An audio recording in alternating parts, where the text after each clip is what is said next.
말씀은 사도행전 21장 1절부터 16절까지 말씀입니다. 제 성경으로는 신약성경 224쪽에 있는 사도행전 21장 1절부터 16절까지 다 찾으신 줄 알고 우리 1절부터 함께 읽겠습니다. 시작.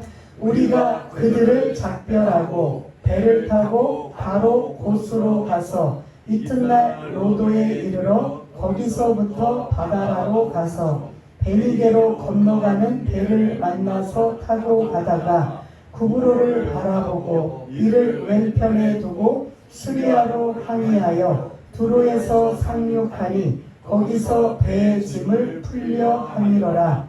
제자들을 찾아 거기서 이레를 머물더니 그 제자들이 성령의 감동으로 바울더러 예루살렘에 들어가지 말라 하더라. 이 여러 날을 지낸 후 우리가 떠나갈새 그들이 다 그 처자와 함께 성문 밖까지 전송하거늘 우리가 바닷가에서 무릎을 꿇어 기도하고 서로 작별한 후 우리는 배에 오르고 그들은 집으로 돌아가니라. 두로를 떠나 항해를 다 마치고 돌레마이에 이르러 형제들에게 안부를 묻고 그들과 함께 하루를 있다가 이튿날 떠나 가이사라에 이르러 7 집사 중 하나인 전도자 빌립의 집에 들어가서 머무르니라. 그에게 딸 넷이 있으니 처녀로 예언하는 자라.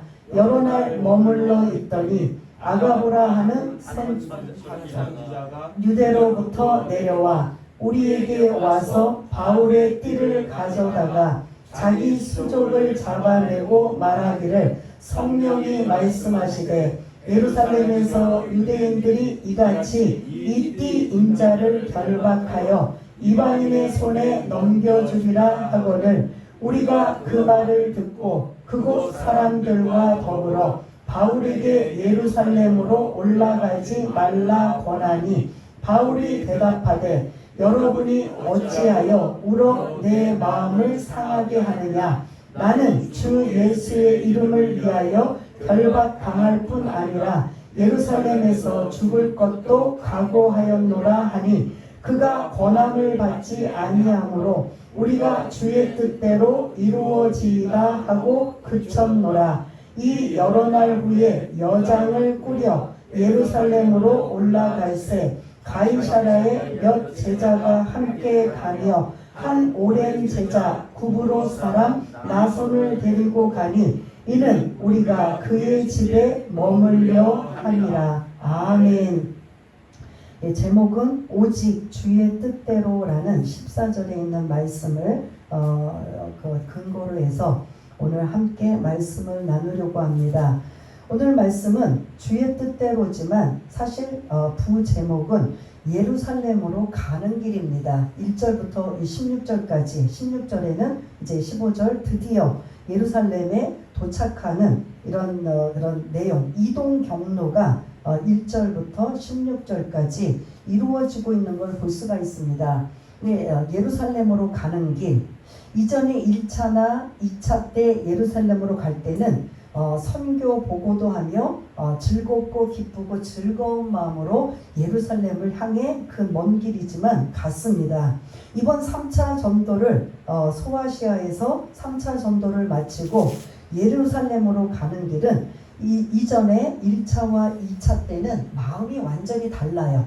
1차와 2차 때는 어떻게든 예루살렘에 있는 본부교회에 그 모든 사람들에게 많은 영혼들이 주께로 돌아오는 이러한 것들을 알리기 위해서 감사와 감격으로 예루살렘을 향한 발걸음이 그러한 즐거운 발걸음이었다면 오늘 본문에 등장하는 3차 전도 후에 예루살렘으로 하는 발걸음은 무겁고 힘든 그러한 그 걸음입니다. 여러분도 한번 생각해 보세요. 똑같은 목적지를 기쁘고 즐거움으로 가는 거하고 무겁고 힘든 그러한 길로 가는 것은 차이가 있어요, 없어요? 완전히 있죠. 지금 바울은 예루살렘으로 가는 길이 죽을지도 몰라요. 그리고 결박, 포승줄에 묶여서 제수의 몸이 된다고 하는 이 성령의 음성을 이미 20장에서 우리가 나누었습니다. 그 밀레도에서 에베소 장로들을 향해 여러분들 나는 지금 예루살렘으로 가지만 이 예루살렘에 가는 길은 성령께서 저에게 말씀하셨는데 결박과 환난이 기다린다고 합니다. 즐거움과 기쁨이 기다리는 게 아니라 뭐가 기다려요? 결박, 환난. 그러면 여러분 이게 좋은 거예요? 안 좋은 거예요? 그걸 기다리고 있다고 하는데 나는 그 길을 갑니다. 라고 하면 이게 1차와 2차 때보다 이게 완전히 걸음걸이가 완전히 다르겠죠. 그래서 그러한 마음으로 그러나 나는 설사 예루살렘에 죽을 상황이 온다도 나는 그 길을 어떻게 한다고요? 우리 찬양 부를 때 무슨 찬양 마지막에 불렀죠? 후렴. 나는 가리라 주의 길을 가리라. 이거 한번 호산나 찬양팀에서 한번 불렀으면 좋겠습니다. 이게 지금 사도행전 끝나기 전에 한번 이걸 모르면은 한번 연습들 하시면서 사도 바울이 사실은 이러한 가사의 그런 마음으로 주의 길을 가는 걸 볼 수가 있는데 저 오늘 본문에 여러분들한테 이렇게 자꾸 강조하는 건 지금 목적지가 어디라고요? 예루살렘이에요. 근데 그 목적지 예루살렘이 이전보다는 이 지금 본문에서는 기쁘고 즐겁고 이러한 감사와 감격으로 간다 아니다. 아니에요. 어떤 게 기다리고 있다고 성령께서 알려주셨어요? 결박과 환난이 기다린다. 그러니 그 결박과 환난은 결국은 최고의 악한 상황, 죽음까지도 기다릴 수 있는 상황을 나는 뭐하리라? 나는 가리라. 예, 그렇게 지금 가고 있는 걸 볼 수가 있습니다. 그래서 이걸 염두에 두고 여러분들이 이제 오늘 본문에 있는 말씀을 이제 함께 나누려는데요. 이 말씀에 제가 오늘 일찍 와서 이제 기도하고 있는 중에 30년 전에 있었던 간증이 생각이 나요. 제가 30년 전에 분당에 이제 처음 분당이 이제 그 신도시로 생겼을 때 그때 이제 입주해서 그 근처에 있는 우리처럼 상가교회에 이제 교회를 다녔습니다. 그래서 열심히 이전에도 서울에서 했던 것처럼 뭐 새벽 예배, 주일학교 봉사, 저희는 이제 아이가 어리니까 아이가 주일학교에 같이 또 교사로 뛰면서 뭐 기간으로 아니면 뭐 하여튼 교회 안에서 이루어지는 일들은 거의 빠짐없이 참여하고 또 그런 봉사했던 이러한 걸 볼 수가 있는데 아무튼 그 목사님도 성남에 계시다가 분당으로 오셨는데 막 급성장을 한 거예요. 그 막 이 안에 교회가 아주 교인들이 꽉 찰 정도인데 목사님이 암에 걸리셨어요. 이제 후두암인가 하여튼 암에 걸리셔서 이제 완전히 빼짝빼짝 마르시고 이제 고칠 수가 없는 상황까지 된 거예요. 교회는 막 급성장하는데 이게 안 되는 거예요. 그러니까 이제 거의 목사님이 마지막 이제 마무리를 못 하시고 후임자를 자기 후배 목사님을 이제 세워서 우리가 이제 몇 주를 들었어요. 그러면서 이제 목사님은 더 이상 이제 감당할 수 없고 아마 이 목사님 후임자로 오신 목사님이 이제 하시나 보다. 근데 저는 후임자 목사님의 은혜가 안 되는 거예요. 너무 여러분들은 죄송하지만 이게 맞는 분들이 있는 것 같아요. 처음에 그 아프셨던 분들은 그 목사님은 너무 은혜가 되고 너무 기쁨이고 감사였는데 그 후임자 목사님이 설교를 할 때는 저하고는 일단 안 맞아요. 그래서 이거 참 어떻게 해야 되지? 지금 한참 그래도 자리를 잡고 정착하고 신앙생활 잘하고 있는데 이게 어떻게 되는 일인가 라고 사실은 고민 좀 하고 있는데 전임 아프신 목사님이 우리 아파트의 옆동에 사셨어요. 그 옆동에 사셨는데 거기에 마지막으로 재직들을 다 부른 거예요. 중직자들을. 근데 이제 저희는 이제 옆동에 살으니까 옆에 이제 권사님이 빨리 오라고 목사님 이제 마지막 뵐 것 같다고 그 집에 이제 다 모이는데 제가 이제 그 깍두기로 꼈어요. 저는 그 재직도 아닌데 깍두기로 끼는 바람에 그 거실과 목사님, 장로님들, 권사님들 이런 분들이 거기 꽉 차고 저는 깍두기를 껴서 이제 신발을 벗는데 그 앞에 이제 쪼그리고 앉아서 그래도 그 마지막 가시는 길에 이제 얼굴 좀 뵙고 목소리 좀 듣고 마지막 이제 또 우리한테 또 전하는 당부의 말씀도 듣기 위해서 사모했고 굉장히 좋으셨던 제가 은혜를 받았던 목사님이기 때문에 마지막이라도 함께하기 위해서 여기부터 중요한 거예요. 그러면서 이제 그분이 전달하실 거 다 전달하시면서 쭉 한 바퀴를 도시고 이제 악수를 하시는 거예요. 악수하면서 이제 제가 끝자리 그 신발 벗어놓은 데 그 쪼그리고 앉아있는 그 사이에 왔는데 거기서 이제 제 손을 잡아주시면서 꼭 투시의 은사를 받으신 것처럼 저는 이미 후임자 목사님이 계속 몇 주를 설교를 하고 예배를 인도하시기 때문에 나는 참 힘들다라는 생각을 제가 했거든요. 그래서 그런 생각을 했어요. 이 목사님이 정말 아프시고 이제 정말 소천하시면 저는 이제 어디를 또 다른 곳으로 정해야 되나? 라는 이런 고민을 하고 있었거든요. 근데 마침 그 목사님이 투시 은사를 받으신 것처럼 절대 이 교회 떠나면 안 돼? 당부하시는 거예요. 근데 뜨끔한 거예요. 그래서 저는 아무 소리도 못하고, 근데 저는 이미 마음에 정리를 하고 있었던 거예요. 이제는 더 이상 이 목사님이 이제 소천하실 날만 얼마 안 남았구나.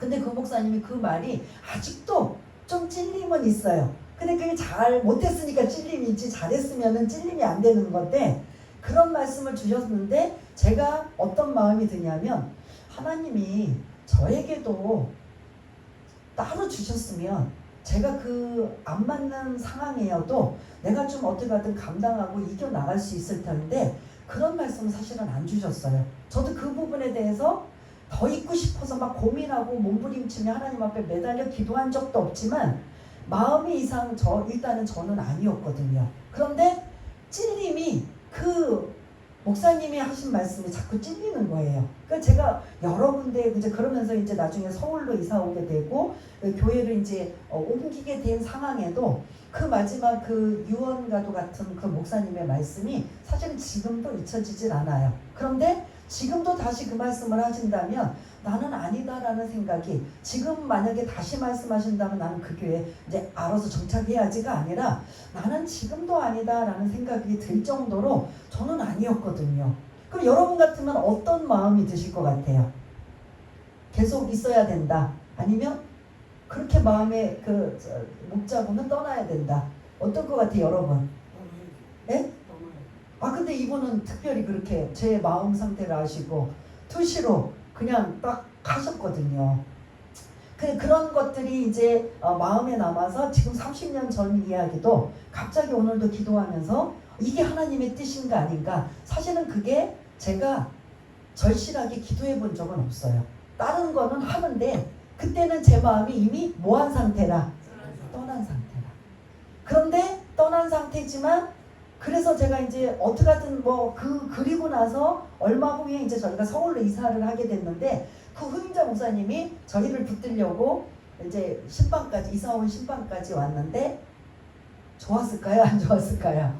아닌 거예요. 감사하지가 않은 거예요. 오히려 제가 죄송하고 부담스러운 거예요.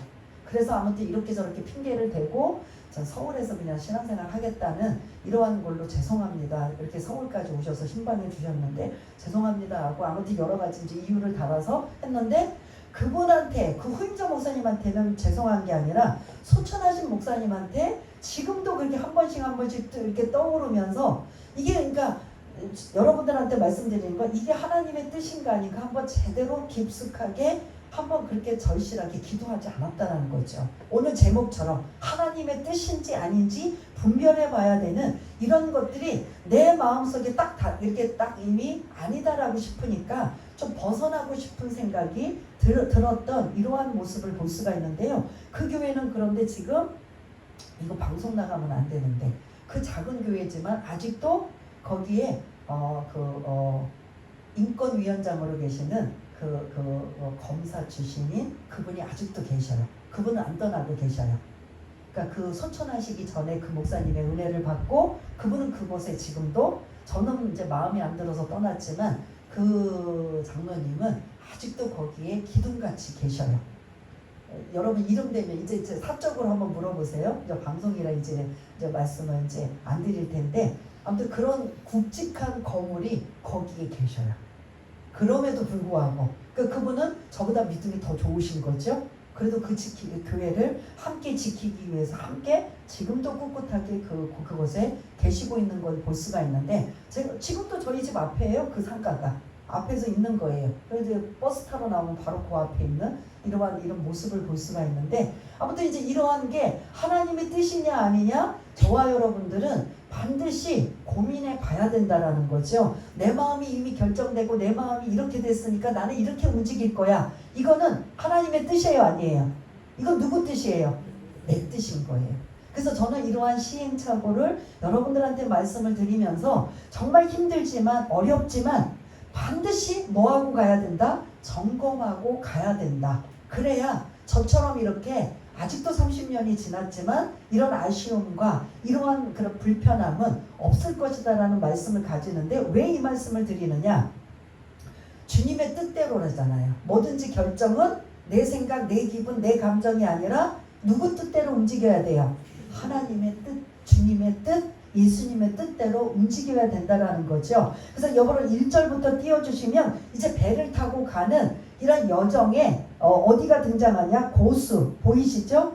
로드, 바다랴, 이게 섬 이름이에요. 그러니까 그 밀레도에서 배를 타고 이제 지금 항해하는 중에 고수라는 섬도 지나가게 되고 로도라는 섬도 지나게 되고 그 다음에 바다랴라는 이러한 섬도 지나가면서 2절에 보면 어디가 또 등장해요? 베니게로 건너가는 배를 이제 만나서 갈아타는 이러한 모습이에요. 그러면서 33절에 보니까 어디를 지금 지나가고 있어요? 어떤 섬을? 구브로 섬을. 1절에는 고수섬, 노도섬, 바다라 섬이라는 지나가는 것들을 이제 봤다면 이제 그 배를 갈아타면서 어디 섬을 지금 지나가고 있다고요? 구브로 하면 여러분 생각나는 거 있으세요? 생각나는 거 한번 더듬어 보세요. 구브로 1차 전도의 첫 번 지역이에요. 그 수리아 안디옥에서 파송받아갖고 누구와 함께? 누구와 함께? 바나바.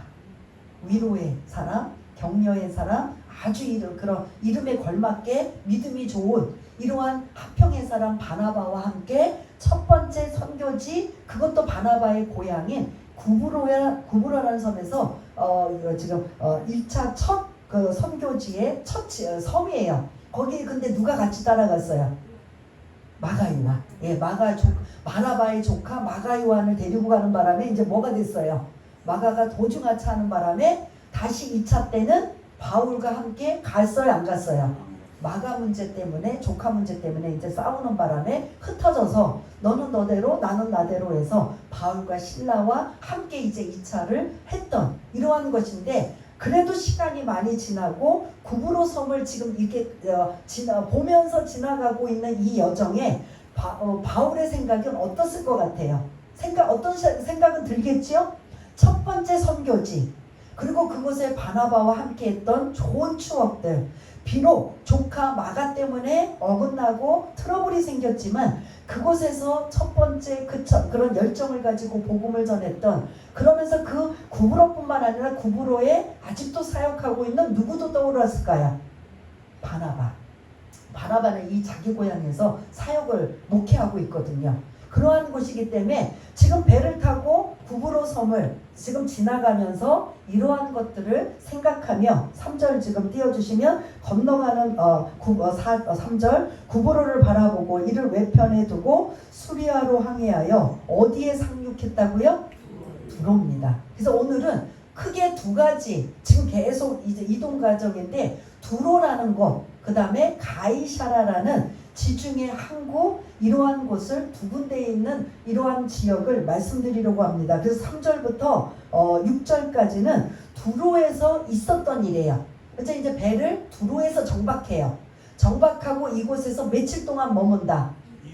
7일을 머물어요. 그러니까 7일을 머물면서 배의 짐도 풀고 7일을 여기서 쉬었다 가면서, 아직 목적지는 어디예요? 예루살렘이기 때문에 아직 멀어요. 멀지만 지금 두로라는 그 항구에 정박해서 내려서 거기에 1회 동안 누구의 지금 어느 곳에 머물다고 나와요? 어느 곳에? 제자들과 함께 있다. 근데 사도 바울은 여기서 복음을 전한 적이 없어요. 이쪽은 사마리아 지역 목적이기 때문에 다른 사람들이 복음을 전하여 이 두로라는 곳에 제자들이 생긴 거예요. 그러니까 교회 성도들이 있는 거예요. 그러니까 그런 성도들 두로에 도착해서 이들은, 여러분들도 외국 가고 뭐하면 믿음 있는 사람들이라면 뭐가 있나 없나부터 살필까요? 안 살필까요? 교회가 있나. 그러니까 지금 두로에 도착해서 바울과 그 일행들은 뭐를 찾았느냐면 초대교회의 교인들을 찾은 거지요. 그랬더니 있다 없다. 있어서 그 제자들과 함께 일주일을 머물게 되는데, 일주일을 머물면서 선교 보고도 하고 함께 은혜도 나누는데, 그때는 초대교회다 보니까 막 다들 뜨겁다 보니까 여러분들 그 사절을 보시면 그 제자들이, 그 두로에 있는 제자들이 바울을 찾아가서 제자들을 찾아가서 이래를 머무는데, 그 제자들이 어떠한 상태로 성령의 감동이 된다는 건 성령께서 뭔가 그들을 통해서 말씀하고 있다라는 거예요. 그런데 그러한 감동으로 그들이 그 바울에게 뭐라고 말해요? 예루살렘으로 가지 말라. 이거는 성령께서 하신 말씀일까요? 이들이 하는 말일까요? 예? 요거 잘 보셔야 돼요.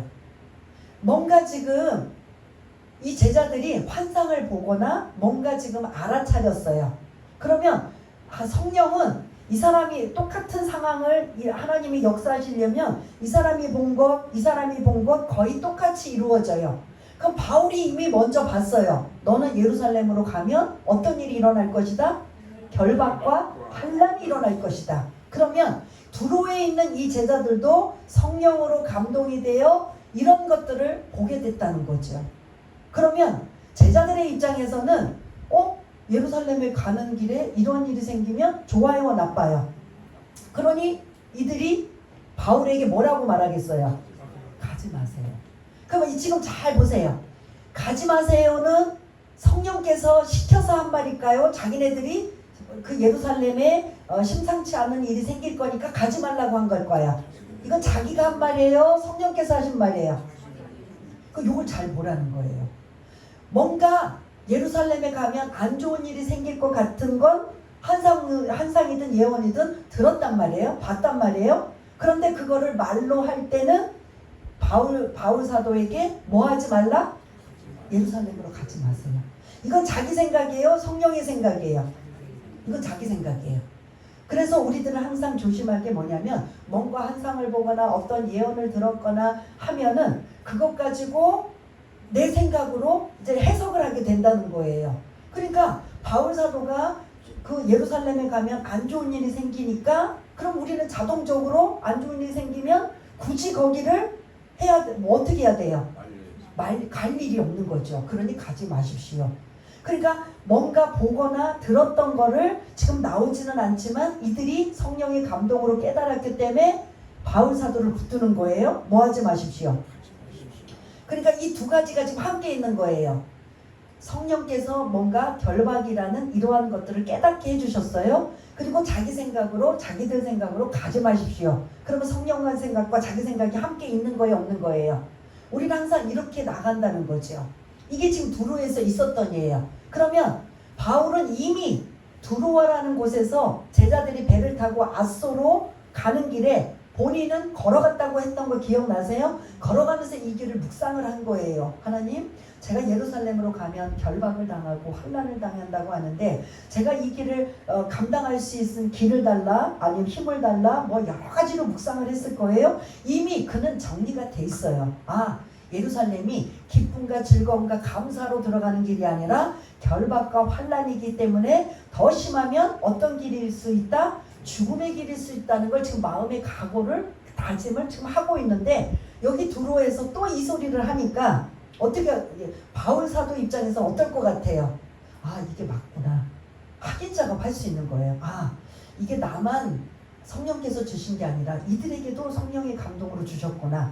여기까지는 맞아요. 근데 이 두로에 있는 제자들은 이제는 바울 사도에게 뭐라고 하고 있어요? 가지 마세요. 나는 가리라 하고 있는데 이들은 가지 마세요. 좀 붙잡는 거예요. 그런데 요동하지 않고 사도 바울은 뭐하리라? 나는 가리라. 주의 길을 가리라. 하나님 뜻대로 주의 길을 가리라 하고 지금 가고 있는 걸 말리다가 지금 5절 한번 읽어볼까요? 5절 시작. 이 여러 날을 지낸 후 우리가 떠나갈새 그들이 다 그 처자와 함께 성문 밖까지 전송하거늘 우리가 바닷가에서 무릎을 꿇어 기도하고 6절 서로 작별한 후 우리는 배에 오르고 그들은 집으로 돌아가니라. 아멘. 지금 이 모습은 어떤 모습 같아요? 성문 밖까지 전송하면서 바닷가 그 무릎을 꿇어 기도하고 있다는 거예요. 지금 바울 사도가 가는 길이 기쁘고 즐겁고 이러한 한송의 길이 아니라 결박과 환난의 길이고 가지 말라고 붙잡았음에도 불구하고 그냥 주의 길을 가겠다고 가는 사도 바울의 이 모습에 이제 이게 마지막 같은 모습, 그리고 간절하고 절실한 모습으로 무릎을 꿇고 기도하면서 서로 격려해주고 사명을 잘 감당하리라는 이러한 모습의 자세가 이 지금 모습이에요. 언제 볼지 모르는, 솔직히 마지막이 될지도 모르는 이러한 모습으로 지금 무릎 꿇고 서로 기도하며 작별의 모습을 하고 있는 모습이 지금 어느 지역에서 일어났다? 두루 지역에서 며칠 동안 있는 동안, 7일 일주일 동안 있는 동안 일어났다. 그리고 이제 7절을 좀 띄워주세요. 그렇게 두로를 떠나 항해를 다 마치고 이제 돌레마이에 이르러서 하루를 거기서 머뭅니다. 이제 돌레마이에서 가이사라까지 걸어서 이제 그 먼 길을 걸어서 이동을 합니다. 배는 돌레마이까지가 이제 마지막이에요. 그러니까 두로에서 배를 타고 돌레마이까지 와서 거기서 이제 하루 보내고, 그 다음에 8절부터 오늘 14절까지 8절을 띄워주시면 이튿날 돌레마이라는 곳에서 떠나 어디에 이르렀다? 가이사라. 그래서 오늘 중요한 지역이 두로와 가이사라예요. 앞에 그 1절부터 지명이 많이 나오지만 그거는 하나의 이제 배를 타고 가면서 보았던 것이고, 이제 머물렀던 두로라는 지역, 그리고 이제 두 번째 8절에 가이사라라는 이 지역을 이제 말씀드리려고 합니다. 이거는 좀 다시 한번 읽어봐야 될 것 같아요. 8절 9절. 8절 9절 한번 읽겠습니다. 시작. 이튿날 떠나 가이사라에 이르러 7 집사 중 하나인 전도자 빌립의 집에 들어가서 머무르니라. 그에게 딸 넷이 있으니 처녀로 예언하는 자라. 아멘. 8절을 다시 띄워주시면 지금 여러분들이 낫이 읽는 이름이 등장해요. 빌립. 생각나세요? 이전에 사도 바울이 이 바울이 지금 빌립의 집에 왔지만 이전에는 박해자였어요. 이 바울이 이름이 바뀌는 전에 원래 사울이었던 이 사울이 스데반을 죽이는 데 앞장서고, 그 다음에 박해가 가장 심해졌을 때 이제 예루살렘에서 어떻게 그 박해를 피해서 빌립이 어디까지 간 거 기억나세요? 사마리아. 예, 사마리아 지역까지 가는데 그들은 거기서 몸을 피하고 숨는 게 아니라 뭐 하고 있었다? 복음을 전하여서 기적과 이적도 나타나고 많은 주께로 돌아오는 일들을 누가 했다? 빌립이 했어요. 또 하나 있어요. 성령께서 빌립에게 어디 강야로 가라. 생각나세요? 누구를 만나라? 여왕 누구의? 뭐 하는 사람? 여왕의 뭐 하는 사람?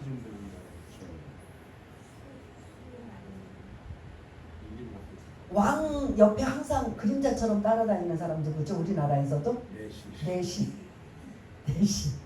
넷이 에티오피아 여왕 넷이 감다게가 예수를 믿게 유대교를 믿었는데 그 절기를 예루살렘에서 지키고 이제 내려가면서 이사야의 말씀을 고난받는 종에 대한 것들을 읽으면서 마차를 타고 가는데 도대체 이 말씀이 이해가 안 되는 거예요. 그러니까 그거 가지고 궁금한데 성령께서 그거를 전도자 빌립을 통해서 성령을 감동해서 지금 강야로 빨리 내려가라. 그래서 그 사람을 만날 것이다. 그래서 복음 전하다가 누굴 만나러 간 거예요?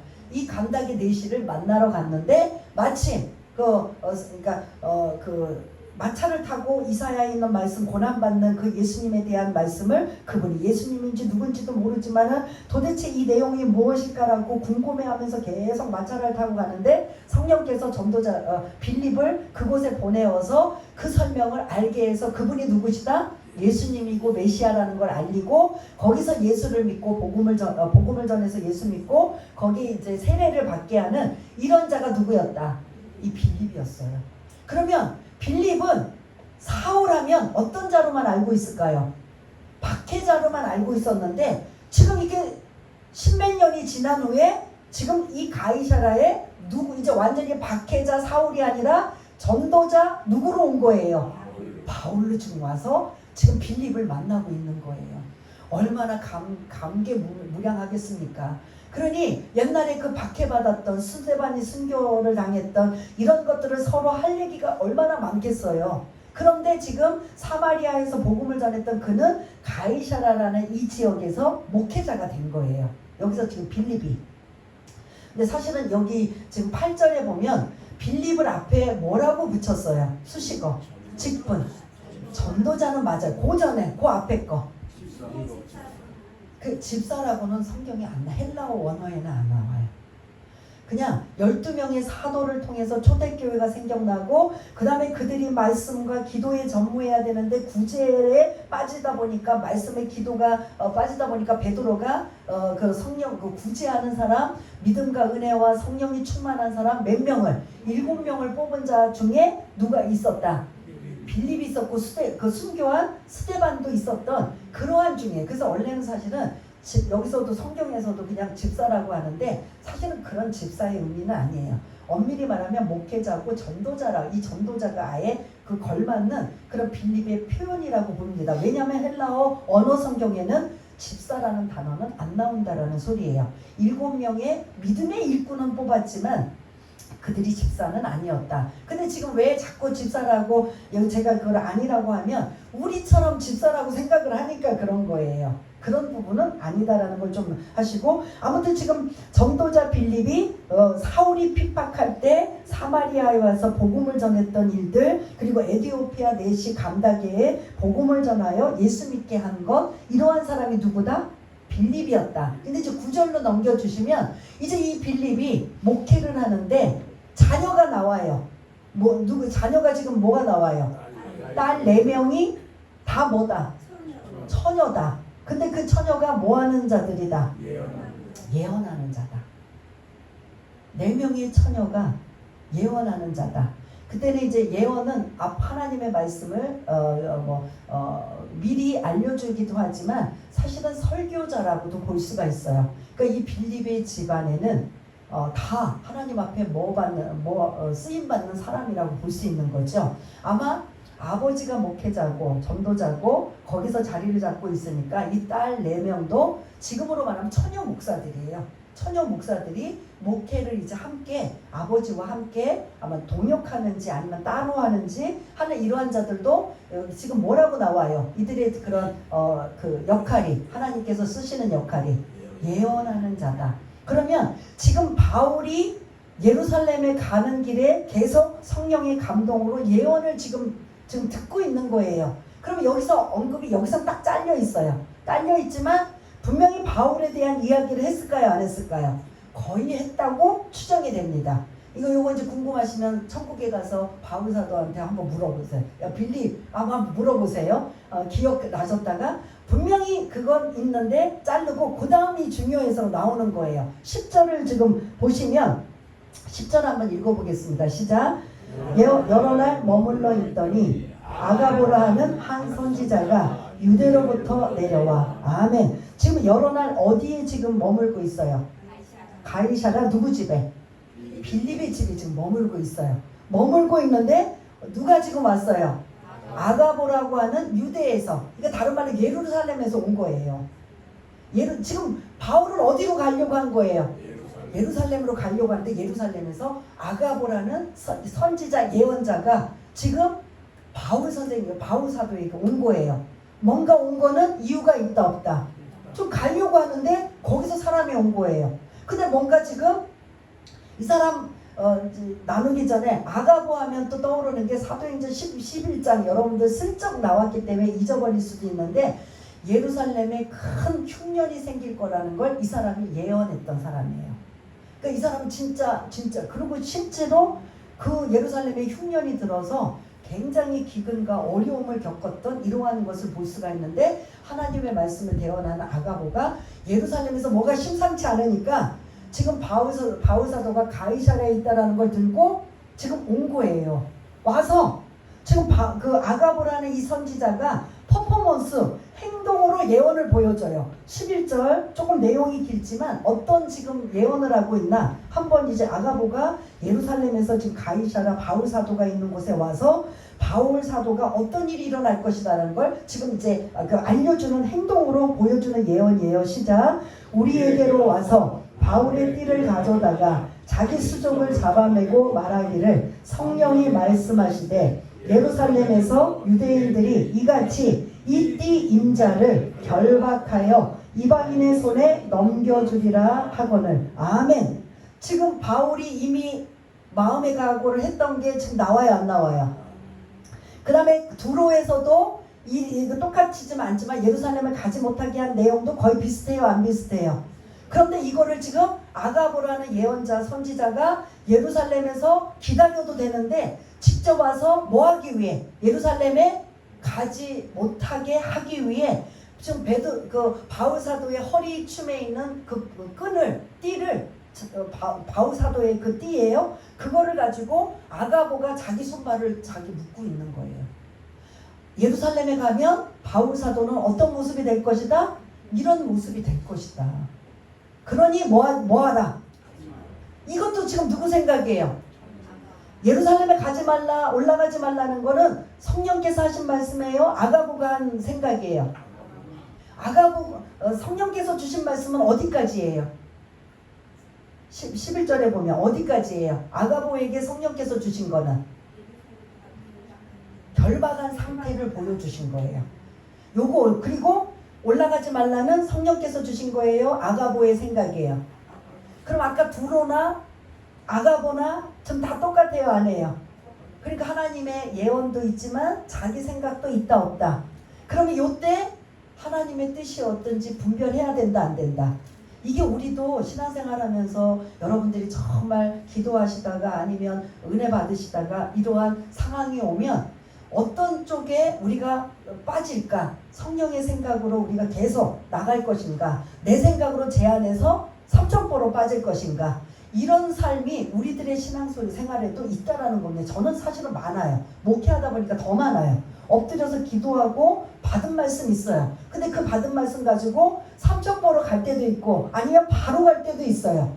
그래서 이러한 것들이 주의 뜻대로 가는 게 굉장히 중요하다는 걸 말씀드리고, 이렇게 자꾸 두로나 가이사라에 성령께서 주신 생각은 여기까지고 그들의 생각은 여기다. 이걸 지금 자꾸 말씀드리면서 여러분들의 삶 속에 적용이 될 때, 이런 상황이 오면 이럴 때 이렇게 해야 되는구나. 이걸 여러분들이 마음가짐을 가지라라는 소리거든요. 그래서 지금 오늘 하나의 예를, 바울 사도의 예를 드는 겁니다. 그럼 여기까지 하면 여러분들 같으면 예루살렘 가야 될까요? 말아야 될까요? 예? 어떨 것 같아요? 가야 돼요? 말아야 돼요? 이성경 집사님. 나는 가리라, 주의 길을 가리라. 이렇게 부르고 나서 안 가야죠. 우리는 그래요, 사실은. 우리 안수집사님뿐만 아니라 우리도 그래? 이게 자꾸 한두 번도 아니고 두로에서도 이제 빌립의 딸들이 하는 것도 가이사라, 아가보도 마찬가지. 이런 정도면 그럼 가면 안 되나? 할 거예요. 그런데 그런 상황이면 이제 바울이 이제 대답을 해야 되잖아요. 가야 되느냐 말아야 되느냐 이제 결정해야 돼요. 이 예루살렘에서도 왔단 말이에요. 이렇게 자기 그 바울의 허리띠를 빼가지고 자기 몸을, 아가보 몸을 결박한 채로 당신 예루살렘 가면 지금 이런 상태로 있을 것이다. 이방인에게 넘겨줄 것이다. 그러니 올라가지 말라. 이걸 지금 확인 작업을 계속해요, 안 해요? 권성도님 이러면 가요, 안 가요? 어우, 바울이시네. 이제 예명을 바울 사도라고 바울이라고 불러드려야 되겠네. 그런데 이제 사람들이 막 가지 말라고 막 계속 아직도 할 일이 많은데 거기 가면 결박당하고 죄인된 몸으로 그러면 안 됩니다라고 지금 계속 지금 붙잡고 있는데, 이제 바울이 여기서 이제 자기 생각을 드러내요. 그게 13절의 말씀, 13절의 말씀이에요. 13절 이제 거의 다 왔습니다. 한번 같이 읽겠습니다. 시작. 바울이 대답하되 여러분이 어찌하여 울어 내 마음을 상하게 하느냐. 나는 주 예수의 이름을 위하여 결박당할 뿐 아니라 예루살렘에서 죽을 것도 각오하였느니라 하니. 아멘. 지금 그 선지자들, 그 바울의 동역자들 함께 지금 많은 사람들이 있어요. 그 사람들은 지금 어떤 상태로 지금 말리고 있어요? 울고 있는 거예요. 가지 마세요. 아직 할 일이 많지 않습니까? 제 예루살렘에 가면 붙들리고 결박당하고 이제는 더 선교하고 싶어도 못하는데 충분히 납득할 만한 얘기 돼요, 안 돼요? 그러면서 울면서 만류하면 웬만한 사람 같으면 마음이 약해져서 그래? 한번 더 생각해보자. 그래서 발걸음을 구제헌금이나 뭐 이런 것들이 있으니까 당신네들 가서 전달하십시오 하고 안 갈 수도 있는 상황도 있는데 오늘 13절에 보니까 뭐 어떻게 해요? 가요, 안 가요? 예? 주 예수의 이름을 위하여 나는 결박당할 뿐 아니라 설사 예루살렘에서 죽는 한이 있어도 나는 뭐하리라? 나는 가리라. 나는 가리라. 나는 가리라. 그러니 너무 단호하고 너무 확고하니 이제 14절에 거기에 있는 뭐 지금 가이사랴에 있는 사람뿐 아니라 지금 함께 지금 바울의 동역자들 이런 많은 사람들이 이제 마음을 내려놔요. 아무리 설득하고 울며 그들을 붙잡으려고 해도 안 되니까 너무 강경하니까 나 죽을 각오 있어. 아니면 막 흔들리거나 그럴까? 우리 왜 살짝 그러잖아요. 나는 그러고 싶은데 내 스스로 결정하기 뭐하니까 누가 와서 이렇게 잡아주면 우리 왜 그런 행동 많이 하잖아. 그럴까? 그리고 이렇게 끌려가서 나는 좀 마음이 흔들렸는데 누가 와서 이런 마음이어서 내가 이렇게 이런 상황 혹시 있었어요? 없었어요? 그럴 수도 있는데 너무 아주 단언코 나는 결박당해도 죽는 한이 있어도 나는 뭐하리라? 예루살렘으로 가리라. 그러니 이제는 더 말릴 수가 없는 거예요. 그래서 그 바울의 일행들 동역자들이 어떻게 한다? 14절 함께 읽겠습니다. 시작. 그가 권함을 받지 아니하므로 우리가 주의 뜻대로 이루어지이다 하고 그쳤노라. 더 이상 강요, 권면 안 붙는 거죠. 그럼 이제는 뭐 하는 거예요? 예루살렘으로 그 결박을 당해도 죽음을 당해도 뭐 한다? 나는 가리라. 가는데 그 일행들도 이제 함께 따라가는 거예요. 그래서 오늘 주의 뜻대로 이루어지이다. 주의 원대로 이루어지이다. 누가 썼던 말인데? 예수님이 언제? 겟세마네 동산에서 땀방울이 핏방울이 되도록 십자가 막 지시기 전에 기도하실 때 할 수만 있다면 이 자리를 내게서 옮겨달라고 하면서 그러나 이거 내 뜻대로 마옵시고 아버지 주의 뜻대로 하옵소서. 그걸 그대로 지금 누가 사용하고 있다? 바울이 지금 쓰고 있는 거예요. 그러면 여러분들 앞으로 이제 우리가 나눌 말씀 예루살렘에서 기다리는 건 기쁨과 감사와 즐거운 일로 명예스러운 일이 기다리고 있다. 결박과 환난과 죽을 위험에 처할 일이 기다리고 있다. 이러한 것들을 염두에 두고 앞으로 말씀을 나눌 거예요. 오늘 이제 말씀을 좀 정리하려고 합니다. 주의 뜻대로, 오직 주님의 뜻대로. 아까 제가 시작할 때도 저의 신앙생활 아니면 여러분들의 신앙생활 어떠한 말씀이 주어졌을 때 이게 결정할 때는 반드시 내가 결정을 해야 돼요. 근데 내가 결정할 때 나는 성령의 생각으로 결정할 것이냐, 나는 내 생각으로 내 그런 마음대로 결정할 것이냐, 어떤 거에 따라 완전히 갈 길은 다르다라는 소리예요. 시작 주실 때는 말씀이 같이 평행선이지만 성령께서 가는 길, 내 생각과 가는 길은 완전히 천지 차이라는 겁니다. 그래서 어떤 상황이든 지금 사도 바울은 지금 누구 생각으로 지금 가고 있어요. 근데 여기 제자들과 믿음의 사람들은 지금 어떤 길로 지금 바울을 지금 가기를 원해요. 이들의 생각은 잘못된 길로 가라는 게 아니라 너무 사랑하니까 여기서 끝이라고 생각하면 더 많은 영혼들을 지금 전도자 사도가 많은 일들을 감당했는데 못할까봐. 근데 그 결박과 환난을 기다리는 그 길이 사실은 엄청난 큰 하나님의 뜻이라는 걸 저와 여러분들은 알까요? 모를까요? 바울도 몰랐어요. 근데 우리가 사도행전 28장 전체를 보면 그게 하나님의 큰 뜻이라는 거예요. 무슨 뜻일까요? 혹시 아세요? 로마까지 가는 복음 전도자. 자기 생각으로는 결박당하지 않은 채로 스스로 로마에 있는 성도들의 그 후원 좀 받아서 땅 끝까지 복음을 전하는 게 사도 바울의 제한된 생각이었는데, 하나님의 생각은 바울의 생각보다도 훨씬 높고 큰 생각이셔서 어떻게 하느냐? 예루살렘에 뭐한 채로, 결박당한 채로 제수의 몸으로 어떻게 간다? 로마까지 가는 거예요. 그 로마까지 가는데 누구를 만나느냐? 굵직굵직한 총독들, 왕들, 황제를 만나는 거예요. 군인들. 그러면 그는 결박됐으니까 깨갱거리고 나는 죄인도 아니지만 제수의 몸으로 이렇게 억울하게 있으니까 나는 아무것도 못해가 아니라, 그럼에도 불구하고 그 막강한 권력자들 앞에서 너 왜 제수의 몸이야? 너 뭐 잘못했어? 그러면 당당하게 바울은 뭘 전할까요?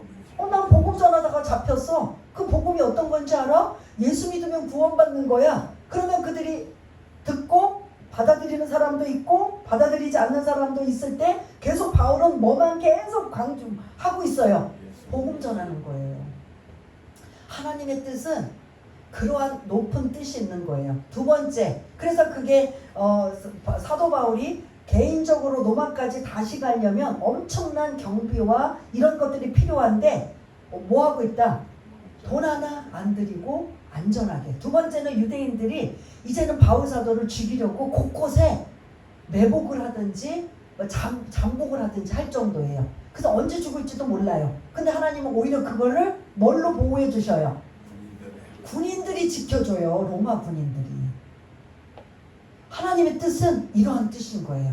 그러니까 단순히 결박과 환난이라고 생각하면 나는 저거 못해. 이거는 아니야 라고 하지만, 결박과 환난이라는 고난 뒤에 엄청난 하나님의 뜻이 있다 없다? 엄청난 총독들, 황제 앞에서 당당하게 복음을 전할 수 있는 기회를 얻었고, 안전하게 호송을 받으며 로마까지 가게 되는 이러한 일까지 이루어진 건 누구만이 할 수 있는 거예요? 하나님만이 할 수 있는 거예요.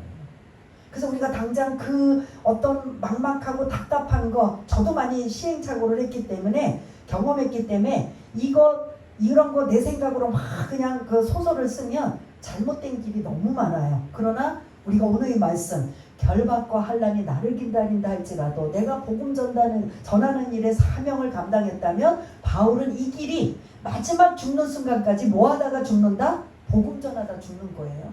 감옥에 들어가도 끌려가더라도 계속 그는 뭐 하고 있다? 주변에 있는 군인들, 총독들 계속 복음을 전하는 일이에요. 이게 하나님의 성령께서 생각을 주시고 하나님의 높으신 뜻이라는 거예요.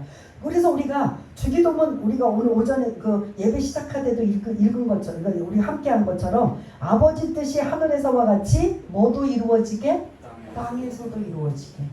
그래서 이 뜻을 여러분들이 기도해야 돼요. 나는 목사님도 아니고 나는 뭐도 아니니까 내 그냥 일신상의 이런 생활 속에서 굳이 이렇게까지 나는 기도 안 해도 돼라고 하는 게 아니라, 여러분들의 삶 속에, 여러분들의 생활 속에 하나님, 제가 이렇게 직장생활 아니면 가정에 아니면 어떤 삶 속에 아버지의 뜻이 하늘에서 이루어진 것 같이 땅에서도 이루어지기 원합니다. 저는 교회이기 때문에 이 기도를 반드시 해요. 하나님의 뜻이 우리 주님의 교회를 통해서 이루어질 수 있도록, 그 뜻이 뭔지는 모르지만 이루어지게 해달라고 기도한다면 교회뿐만 아니라 여러분들의 삶 속에서도 그 기도를 해야 된다라는 거죠. 진짜 결론 짓습니다. 오늘 제목이 뭐라고 했죠? 오직 주의 뜻대로.